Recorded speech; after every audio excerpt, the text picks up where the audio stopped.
Yeah, always. Russ, two is better than one for those of you who just joined us. Except when you have heart attacks. Yeah. That's fine. True. Yeah, so we are now live. And we're going to start right in today because we don't have a whole lot of interesting things. Although we did get some nice comments about people who do like, I want to get in their YouTube comments, a couple comments about people who do like our pre-show talks. Yesterday's was fun. Okay. About our hotel industry. But today we're going to start right in with the show because today is Thursday, August 17th, 2017. I'm Michael Agello. I'm Russ Cohn from Sportsology. And I'm Eklund, realizing I can't take a drink right there.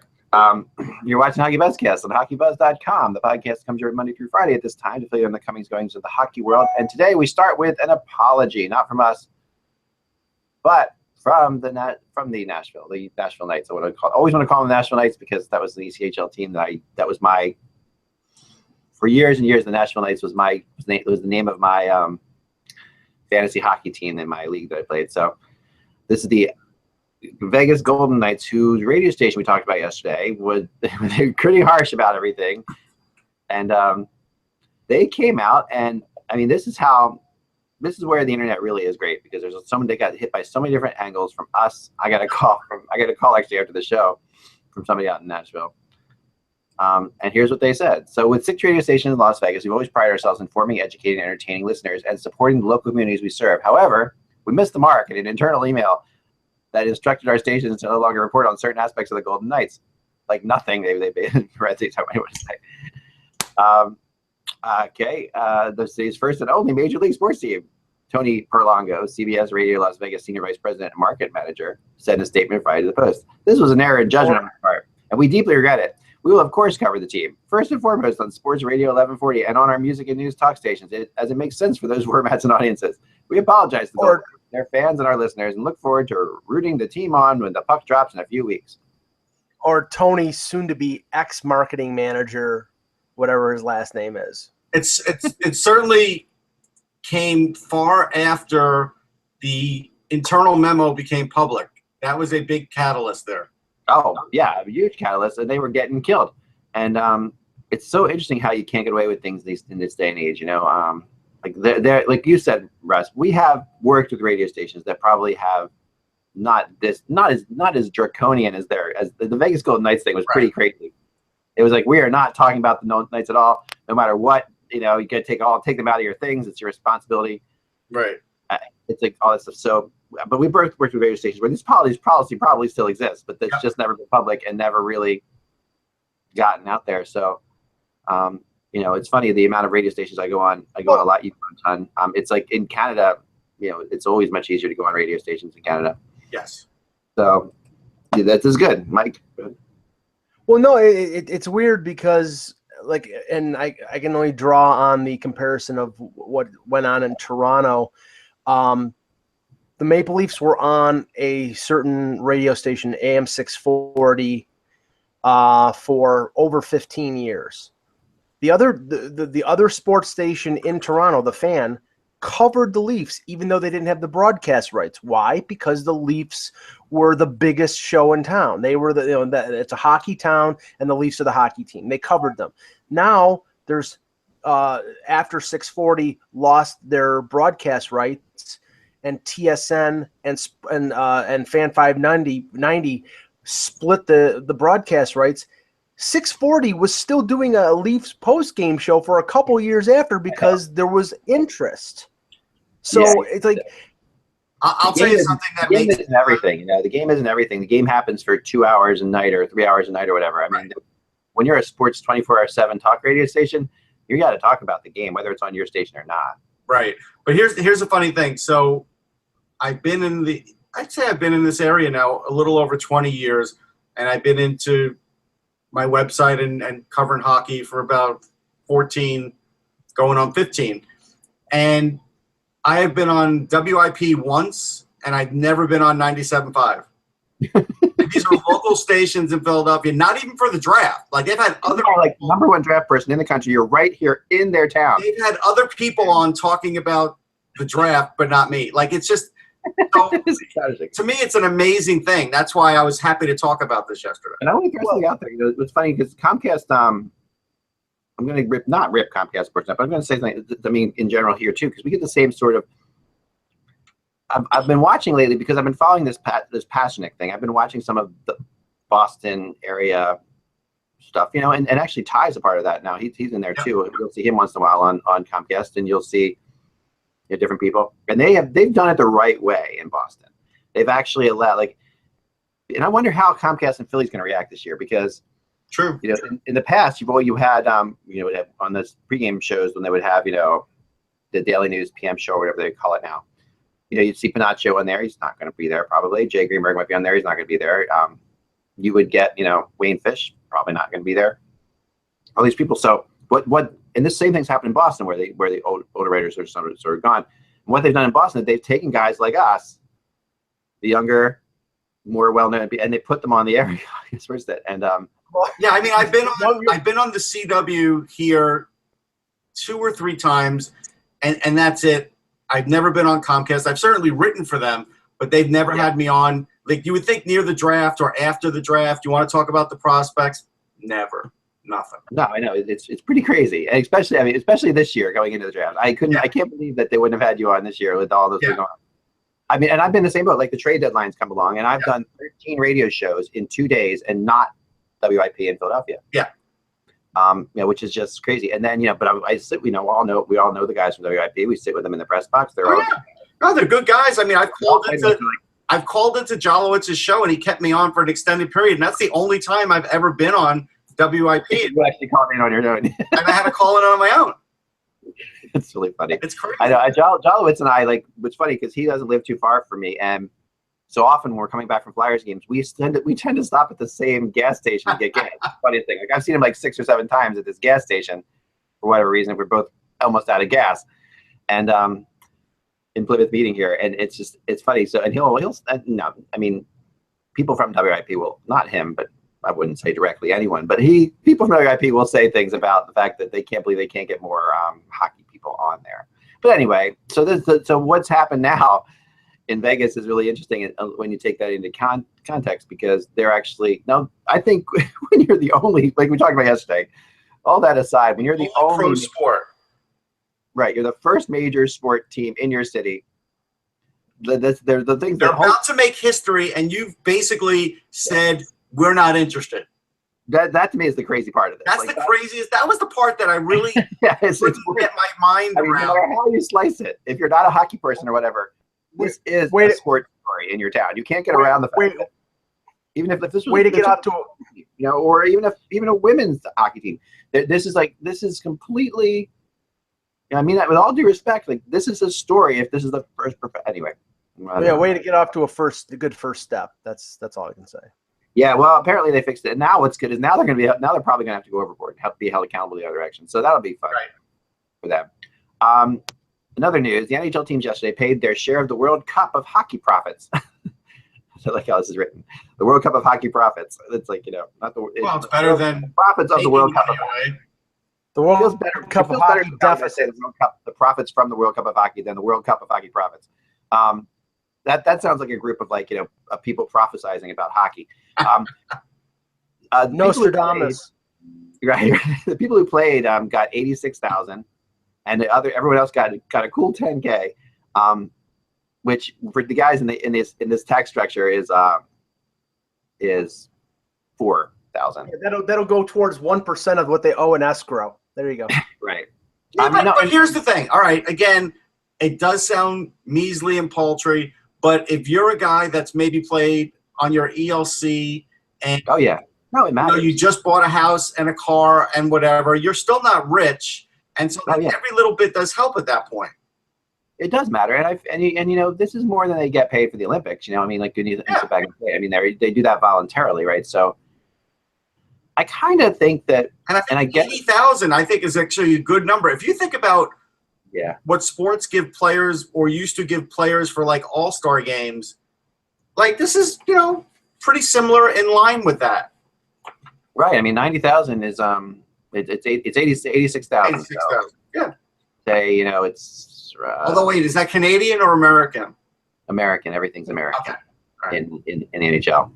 I'm just making sure the guys aren't getting short. Even the poor Canadian teams have to pay an American, which is hard. I mean, like I had to pay somebody $200 a little while ago on PayPal that's in Canada, and it's like, you just paid $255. I'm like, what? The Canadian, because I paid $200 American, but I just actually gave them $255, and then which makes me think that if they agree to do something for $200 for me, should I have just paid them $160 or whatever? Right. Or would they be mad at me because they expected? They'd be mad at you. You know that. Everything. They would be mad at me. I think everything's American. That's how it's got to be, right? So, yeah. But I think the number's good. I don't think there's anything. Again, it's more than they make on the Olympics, except for someone like T.J. Oshie who gets a commercial. That's a rarity. If any player doesn't want the $86,000, I will take it. Oh yeah, no. I mean, it's hard to sit there and say that, of course, that it's terrible to get $86,000. I'm sure people have. I'm sure people yesterday were ripping it because it's not millions. It's like tip money. Tip money. But no player is going to complain about getting it because it would be ridiculous. Yeah, I think at the end of the day, it is about. I think they were hoping to get 100,000 a player. I think that was when I was there. I remember that being mentioned. But it's the first one, right? And yeah, and ticket sales weren't the greatest for it. It was for everything. I mean, for the big games, obviously they were sold out, but there were tickets available. I think they outpriced themselves a little bit. Clearly, they made it up on the concessions. Well, they did there, yeah, for sure. Especially with it, yeah. I mean, by giving me $20 a day to eat in their concession stand, how they, instead of having a meal, that's it for us in the media. That's good. That's good for 1.5 of those really good foot-long former Berkey hot dogs with the bacon wrapped around them. Oh, I know every concession stand in that arena, in the Maple Leaf Arena. I know where everything is. I know where to get the good sushi. I know where to get the good pasta. I know where to get which I think are right next to each other. I know where to get. You got to go downstairs to get the good food. Yeah, they never really gave us meals, but they gave us these vouchers for $20 if we were there for 3 games or something like that. It was something funny like that, but that was fine. And but and no one was bringing beer into the press box, put it that way. So right, you're doing all right. They were. Well, that's what they gave you the 20 for. You can go buy a beer yourself. Well, yeah, no, they always had plenty of Pepsi, as they always do at hockey events. You never find a Coke at a hockey event ever, but NHL is a Pepsi thing through and through, which is why I think this last semifinal final they had Coke at one of the arenas and shocked the heck out of me. I think it was in Nashville. And quickly, well, that must have been an IIHF thing, because whenever I've been at the Air Canada Center for Leaf games or Marley games, their products are Coca-Cola products. Really? Well, the NHL itself, when an NHL event is always Pepsi, always. Well, except for the Winter Classic in Michigan when they had Winter Classic soda and they had Diet Water. I had that picture. Winter Classic soda. What is Diet Water exactly? Yeah, I'll get you the picture. Hold on. Diet Water. Diet Water. Is it less than 0 calories? It's very thin water. Our good friend Ted Starkey is the one who tweets that picture out more than I do. I'll find it. Diet Water. All right, that's fine. All right, so let's see. That's all the news we have for today, folks. No. Okay. First, some Will Butcher news. He has visited with the Buffalo Sabres. He has not visited with the Chicago Blackhawks, apparently. Okay. Yes, which is a little surprising because they were one of the teams that a lot of people thought were going to be interested in him. I don't know. I as opposed to your point of view, both of you guys said yes, lengthy. I don't think it's going to be too long. I think it's going to be less than a week. I think he's probably got a group of a certain amount of teams. He's going to visit them, and then he's going to make a decision. It's not going to be long and drawn out because if it's 2 weeks, you're getting pretty close to training camp, and some of the teams that miss out on him are probably going to want to sign players to professional tryouts, and there are a lot of players out there that still – on defense, Cody Franzen, Dennis Weidman, Roman Polak, a few others. They're out there and they have not they have not signed contracts. They haven't even signed tryouts yet. So I think that those players, the teams that are interested in defensemen are going to want a decision from Butcher fairly quickly. I think that's true. I think that he seems like he's a guy who's probably going to get the max type contract. because there's so many teams interested in him. I would guess. I can does see he get that. the Jimmy VC contract? Does he get the full out? It's locked into place. He's getting an entry-level deal, 2 years, $925,000. And No, but there's bonuses. There's bonuses you can throw in there. But they're capped. It's an entry-level deal. VC did not. I don't think VC got first-round pick bonuses. I'll check on Cap Central, but I don't believe he did. So I think it's a flat entry-level deal, but I'll double check. Could be. I thought there was some negotiation involved. Maybe not. No, but I think he's going to get. They basically. Yeah, I think he's going to get what he's going to get. I think he's going to get. So you're saying it is a set number, like that is what he's going to get. Yeah, it's a set number. Just here we go. VC. VC got first round pick bonuses. He got the Schedule A and the Schedule B bonuses which total up to almost $3 million in bonuses. I'm not sure if Butcher's going to get that much, but that's basically. Can he though? VC was a first round draft pick, wasn't he? No, he's a third round pick. Third round. These guys are fifth round draft picks, right? So But it doesn't matter. Once you're in that. Yeah. I just want that. So there is negotiation about there. So they gave him the first. They can give them whatever bonuses they want to. You're saying because they gave him first round bonuses. Right, but those are all performance bonuses, and if and he won the Hobie Baker, so I don't think that there are going to be teams out there that are going to say, "We'll give you the Schedule A, but we're not going to give you the Schedule B." To get a guy who is that well regarded, they're going to put up the bonuses simply because there's no guarantee he's going to make the NHL in his first year, so the bonuses aren't going to be a factor, and he's going to be paid like $70,000 on an AHL contract. And if he does play in the NHL, then they might be a factor if he has success and he reaches certain benchmarks. So I think whoever gets him is probably going to end up giving him the full bonus package. Yeah, I think so. But it might not.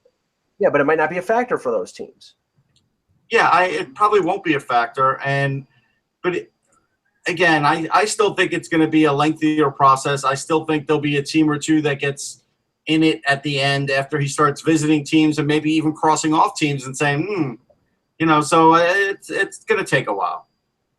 Now, one of the came up back late yesterday, I think, or this morning, was the interview of John Tavares from Arthur Staple of Newsday. And if you read between the lines, I don't think I'm reading it wrong.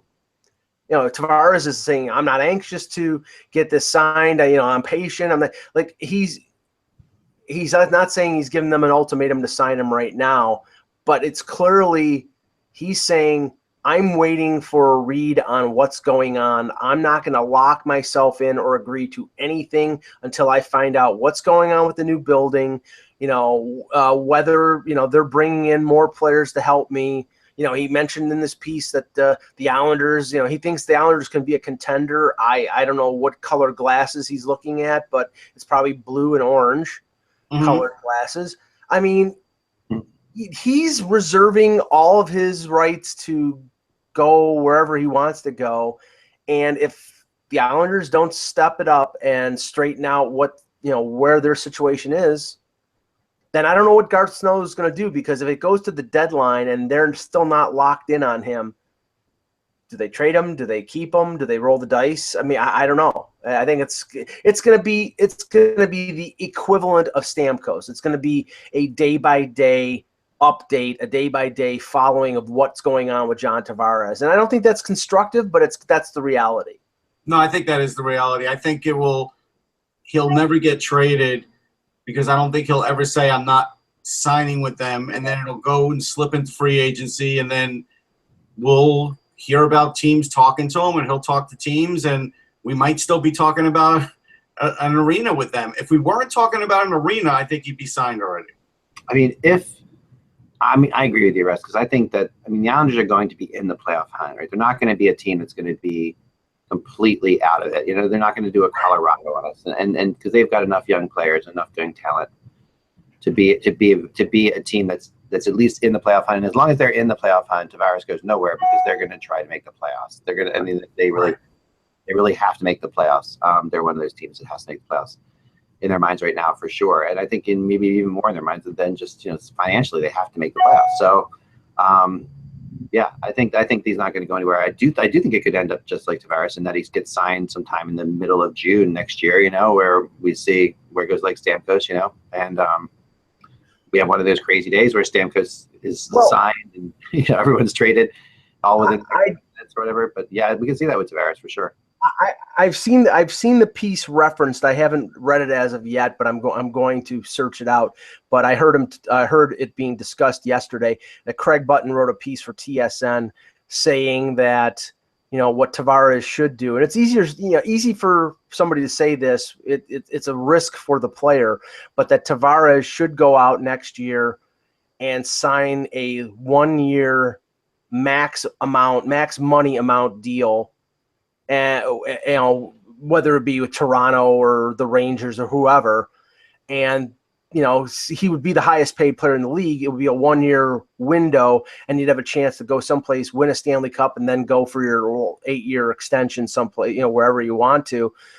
This is not Korea and Solani back in the 90s. This is risky because if he breaks his leg again like he did in the Olympics, when he's on a 1-year contract, then the money that he's going to earn on an 8-year contract could be at risk. So, I mean, it sounds like a good idea, and I know people in Toronto would love to have Tavares signed for $14 million for 1 year, joining Matthews, Kadri, and everybody else.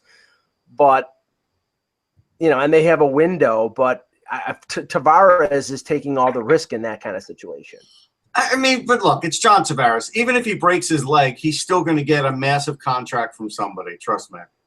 But do you foresee any player at the point of their career that Tavares is in right now, say 26, 27, 28 years old, rolling the dice and taking a 1-year deal?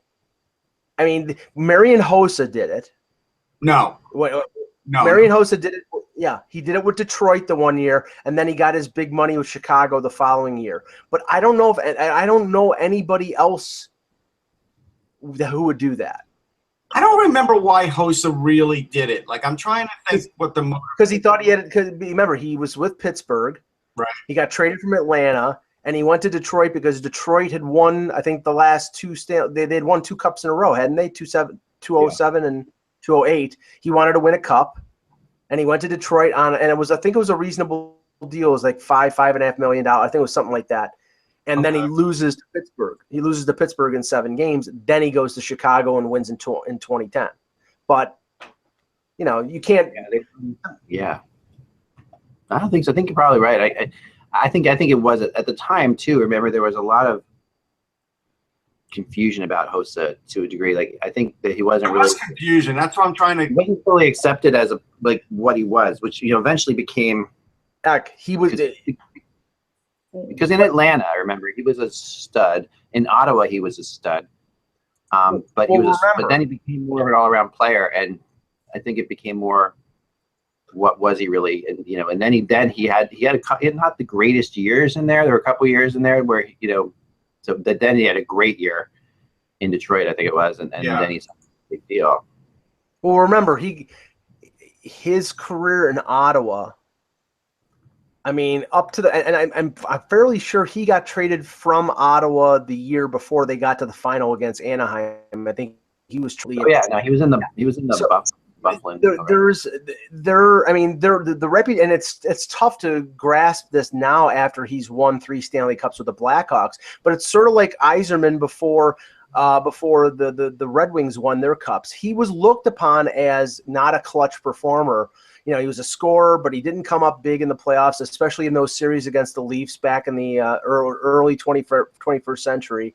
And then he goes to Pittsburgh, he loses the cup. He goes to Detroit, he loses the cup. Only when they won in Chicago did he finally get past that. And now we look at him as a clutch performer and a Hall of Famer. But 2007, you thought of him as a scorer. You didn't think of him as a clutch performer. Yeah, I think that's fair. I think that's what the thought process was. All right, Eck, if you go to your Twitter feed, you'll be able to see the picture of the soda fountain, the infamous picture, and then I'll explain the choices. Okay, let me see. I'm gonna check this out here. Yeah, because we always have trouble showing pictures if I put it in the group here. Yeah, right here. I'm checking. Here we go. So, sorry, just This is the easy way. yes, this is the easy way. Okay. I'm familiar with that website. Here we go. Yes. Winter Classic Diet Water. Yep, it's there, and like I said, I'll explain how the layout was. Okay, I got it right here. Okay, so I'm gonna put this up here. All right, so flash up the picture. All right, here we go. All right. Sorry for the delay. It's all right. Okay. Okay, so here's the picture. Okay, so here's the way it worked. So to the far right was the Winter Classic Cola. They didn't put cola, but it was cola. Then you had your diet. Then you had your lemon lime, your cherry, then your water, and then your diet water. Because you see it says diet next to it, and they both were water. Diet water. But there was Winter Classic. It wasn't Coke or Pepsi. It was just Winter Classic. It had to be Pepsi. Of course, but I mean, if I was there, I mean, did you try it? I mean, you can definitely tell the difference between Coke. No, it was. I mean, look, they were at the Big House, and I think the Big House has a contract, or NCAA does, with Pepsi. Oh yeah, it's possible. Yeah, that's really funny. No, I like it. That's great. Oh man. All right, so I'm not making that up. That's good. I like that. Good stuff. Good stuff. Okay, Well, so go ahead, Mike. Go ahead. No, go ahead. I just had it now. Oh, this is the question that I saw that I raised, and I think it's a really interesting question. So I thought I'd pose it to you guys. Okay. Did the Pittsburgh Penguins lose enough in the offseason to actually be considered not a Stanley Cup, favorite? Did they lose enough? Like, do you think? No, because I think at the end of the day, you have Crosby, you have Malkin, you have Murray. When you have those guys, you're still the favorite because you won the last two.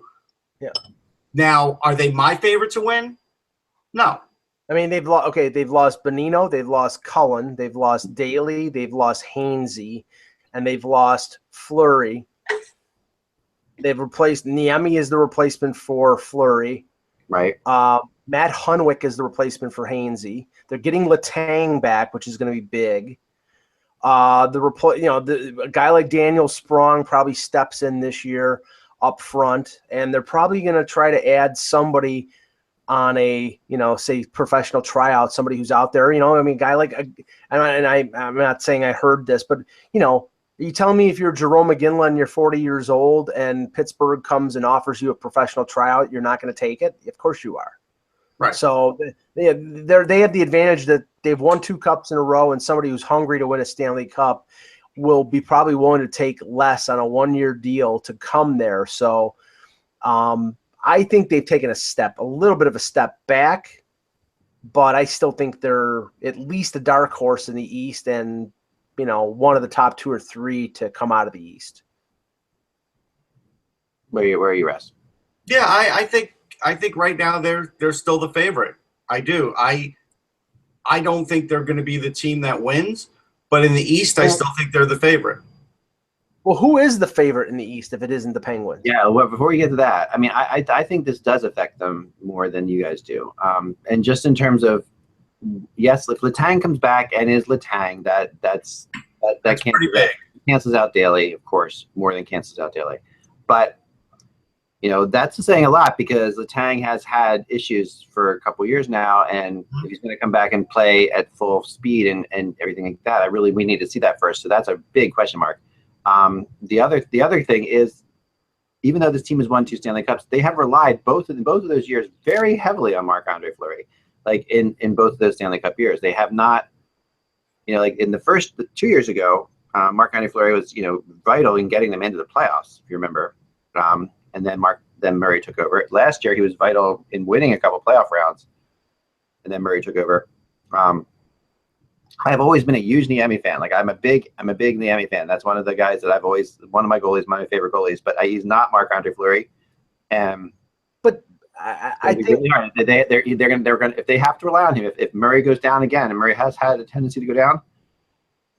They could have issues. Yeah, but honestly, I think Niemi is there to be the backup to Murray, and if Murray goes down, I think Niemi is there to be the backup or at least the 1B for Tristan Jarry, because Tristan Jarry is a very well-regarded goaltending prospect, and I don't think they would hesitate to go to him if Murray was out for a couple months. I mean, we've seen Niemi over the last couple years when he was in Dallas that he's really not capable of being a number one goaltender anymore. Now, it might have been because Dallas's defense has been subpar at best, and we know that Pittsburgh's defense is a little better than that. But, you know, I mean, just looking at the roster here, I mentioned who they lost. They gained Ryan Reeves. They gained Matt Hunwick and Antti Niemi. Now they're probably gonna, a guy like and Derek Pouliot still, maybe his time has come. His time has passed. Daniel Sprung is probably gonna make the team, but yeah, it's gonna be all on Crosby, Malkin, and Kessel, and you have to factor in they've played 2 extra months 2 years in a row. So Stanley Cup hangover may not have meant as much after the first cup. It's going to mean a lot after the second cup. Especially because between the 2 cups, they all played in the World Cup of Hockey. I mean, so many of those players played there too, so they really played a lot of hockey. I mean, but I still make them the favorite. I'm still going to make them the favorite over the Rangers and the Capitals, and I still think they're the favorite in the East. Yeah, I don't know. That's. I think they are, but I'm not sure. I'm not sure who. I really don't know who the favorite is in the East. I mean, a lot of people are giving Columbus a lot of love these days. It's interesting. Like again, it's like it feels like a couple years ago when Columbus was suddenly when I talked to people, Columbus is the name that people keep saying, and then a lot of people also, and I think this is really something that everyone's forgetting about, is how good Tampa can be. And I think they can be that good, but they haven't been in a couple of years now. Tampa is my favorite right now, with Stamkos coming back. They've got Kucherov under contract. They've added people can make fun. They added a guy like Girardi on defense, who I think will be basically a stay-at-home guy. They've got a couple young guys in Kuku and Dachin who maybe will help improve their defense a little bit. I think they have the best forward core in the Eastern Conference, no doubt. Yeah, and I think Vasilevsky's one of the best. I think that's fair. I think Vasilevsky's one of the best goalies. I mean, I did an article over the weekend about how we're lacking in the goalie talent pool. I'm going to bring this up because I thought this was kind of the thing I wanted to discuss with you guys here before we get out of here today. I'm going to bring up my article. Lacking in the goalie talent pool? Oh, in the goalie talent pool in a certain area. I'll show you what I mean. So I think that I really feel like that, we have a lot of older goalies that are superstars, and we have a few younger goalies that are superstars. But I really don't. I think that at the end of the day, the middle area there, you sort of have here's my story. Okay, so goalies under 25. Let's look at goalies under 25 with potential. Okay, that are serious. They're serious players, right? Who are the goalies under 25? Gibson, Hollaback. I think you got 3 of them. 3 of them that are really serious. I have Gibson, Vasilevsky, and Matt Murray. I think those are 3. Right. Those are 3. Now, beyond that, you've got goalies under 25. You have Leonard, Korpisalo, Hellebuyck, Dominique. Right. Those are the other goalies that all have potential to be good, to be really good. But if you really want to look at where goalies are in the NHL, Lundqvist and Rinne are at 34. Right. Crawford and Murray are 32. Quick is 31. Schneider's 30. Okay. Price, Rath, Talbot are 29. Bobrovsky is 28. Yeah, but one thing, you're looking at the goaltenders right now and factoring in their age as if they were skaters, whereas goaltenders can be good into their late 30s. Right now, the way skaters are going, you look at a forward who's 32, 33 years old and their career is almost over with. That's the norm now. I was going to say, are we calling Schneider old because he's not 25? No, I agree with you that goalies go a lot longer, but my theory on this article was the title of the article is this the year of the trade deadline goalie? Okay, and the reason I brought that up is because we had talked about before the next UFA group of goalies is very, very slim. You've got Halak, who you can't give away right now. I know he's got a good contract, but you can't give him away. He probably could be given away if he had. Some people sign him. Lettinen, who is who has been played pretty well. Anderson and Cam Ward. They're your 4 goalies next year. You know, that's not. I mean, Anderson has shown some great stuff, you know, lately and everything, but he's not young at all. Cam Ward has a rebound year a bit, but he's not that young either. And so I'm thinking that, you know, because you look at the young goalies, you don't have a group of young goalies necessarily coming up. Yeah, but young goalies don't get a shot to really play in this league for a long time. No, I know. That's the other part of this that is hard to gauge where they're at is because many of them don't get that shot.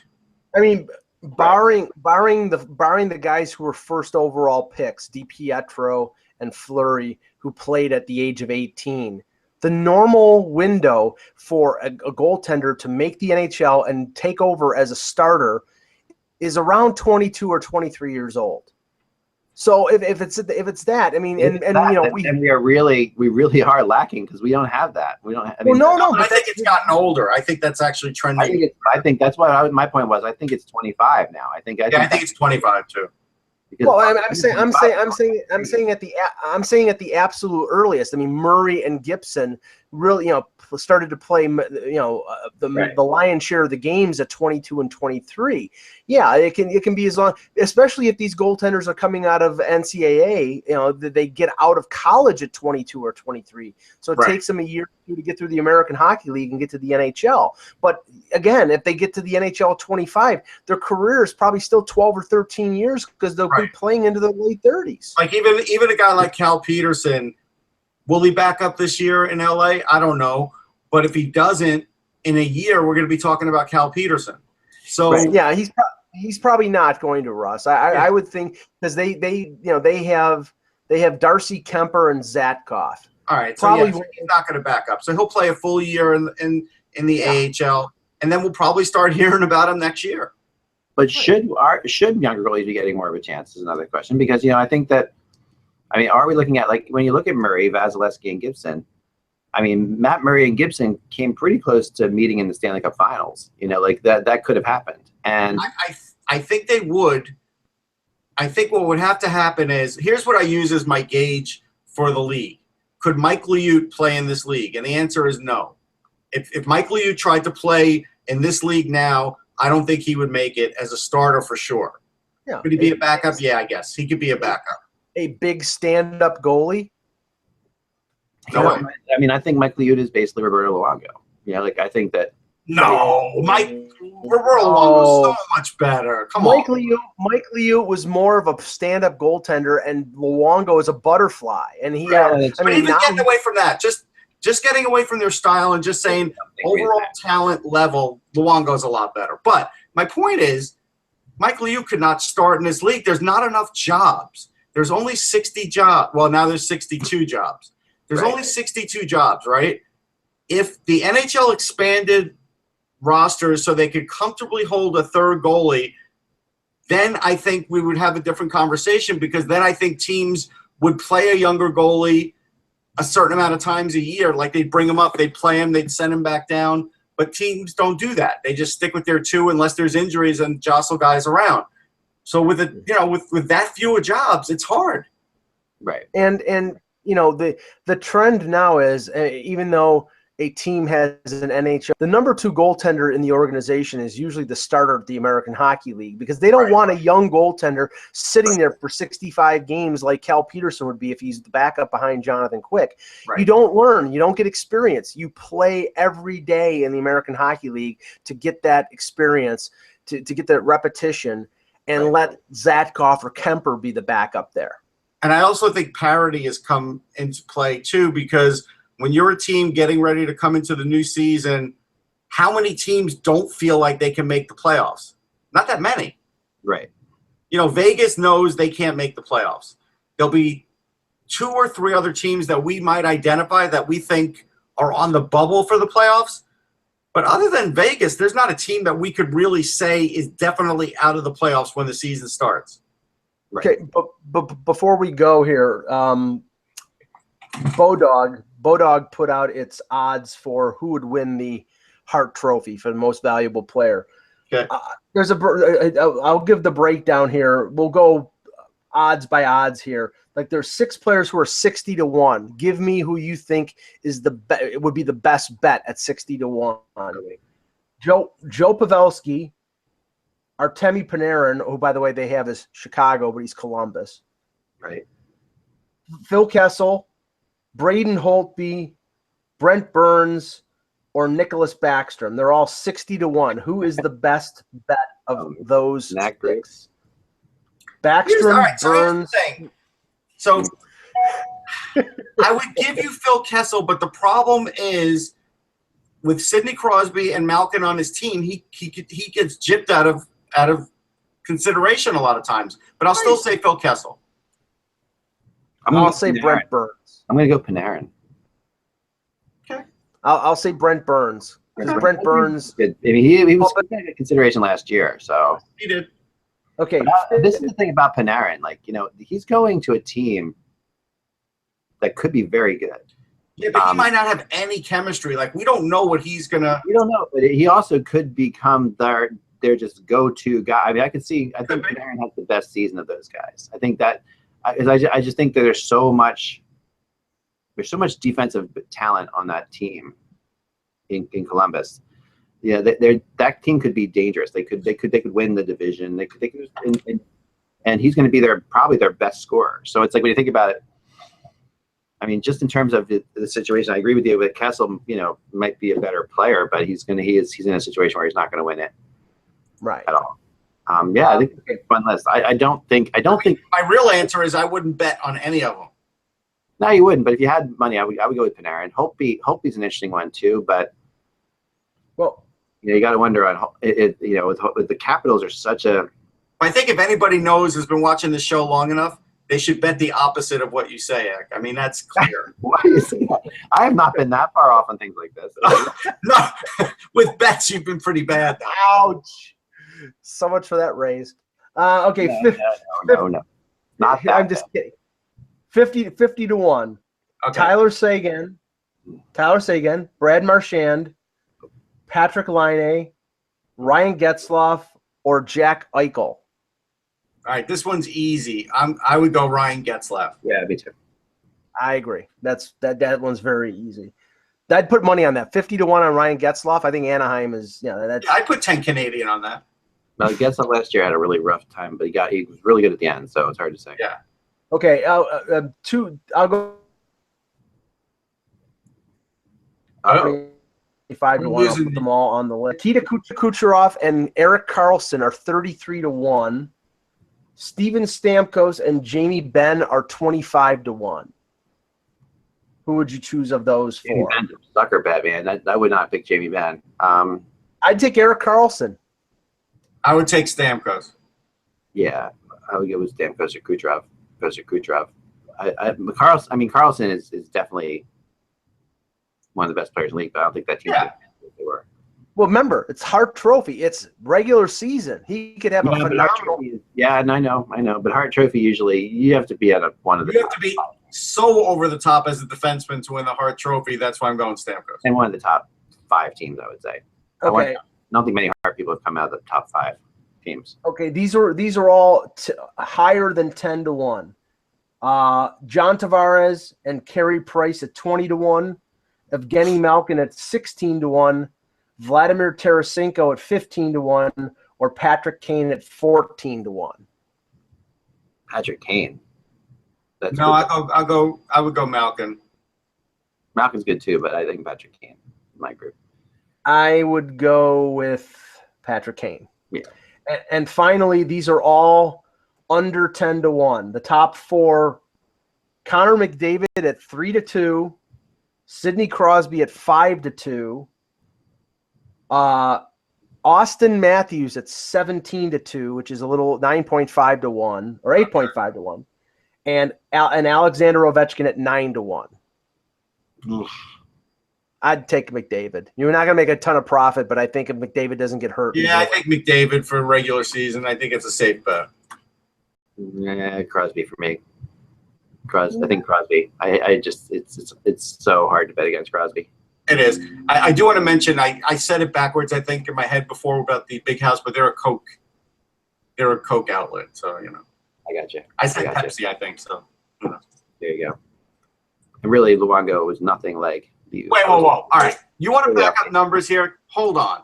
No, I was totally off base with that. I completely realized that was just. While you're looking up numbers, coming out of my mouth, I'm like, wow. I say. While you're looking up numbers, Russ, I want to give honorable mention to the young pitcher who on the mound at Fenway Park yesterday, who threw out the ceremonial opening pitch and ceremonially hit one of the photographers in the gonads. Yeah, that was tough. It was hilarious. Roberto Luongo has 453 wins. He's got a .919 save percentage for his career. Liut's got a .880 save percentage for his career. Yeah. It's not even close. He's got 293 wins. Roberto Luongo is a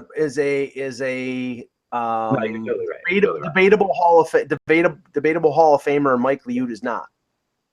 Yes, we apologize for two Bob. No, I lost my mind for a second. I really do. I was thinking totally. Now we got to read the comments. I'm curious to know about these comments. All right, hold on. I have to know. Hold on, let me get to that real fast. I will definitely lose sleep over it if I don't. Yes.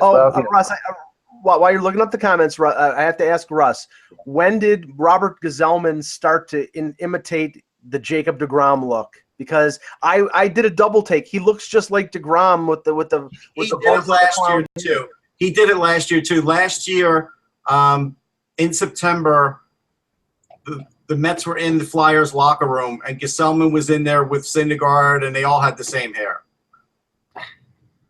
Jeez. Show some originality, folks. You all look like Bozo the Clown. They all had it.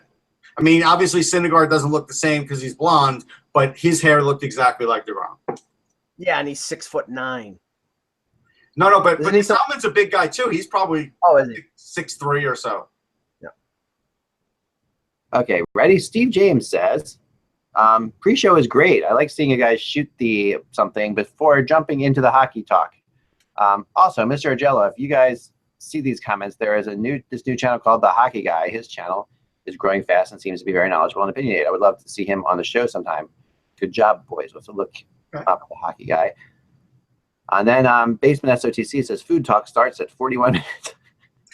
Well, that's the funny thing. There's somebody out there who goes into the comments and time marks when we start talking about hockey.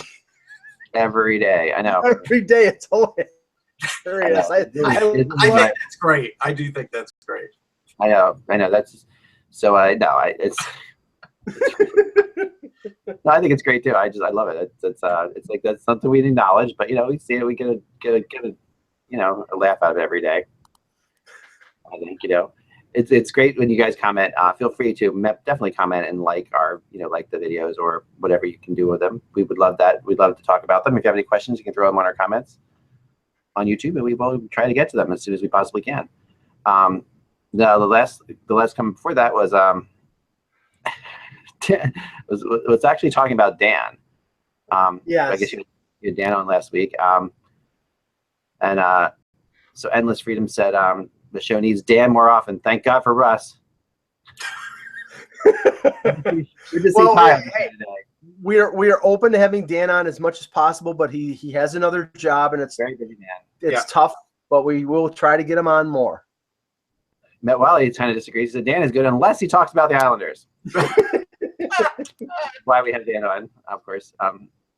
He becomes a full-on homer. I don't think he becomes a full-on homer. I don't think Dan is a homer. I usually have my homer, radar up pretty high. I'm not associating our show with this show, this now defunct show, but this is the Bill O'Reilly trick. He would do his mailbag, and he would have somebody who says, "Bill, you're the greatest of all time. I love what you say." And then the next email would be, "Bill, you suck. You're terrible. I hate you." It's like that's what. 1 week ago, Joe Blythe said, "You don't see a ton of turnovers from Hainsey? I hope you're right, because there's a video floating around from the 2017 playoffs when Pittsburgh played Nashville, and there are literally 7 turnovers by Hainsey himself within one shift, and he had time to make a smart play on all but maybe one of them." And he just he had a bad moment there, but Hainsey is pretty good with the puck. He really is. Hence the reason, folks, that I've been saying Ron Hainsey is a good signing for the Maple Leafs if he plays on the bottom pairing. If he's playing on the top four, I think it's not a very good signing.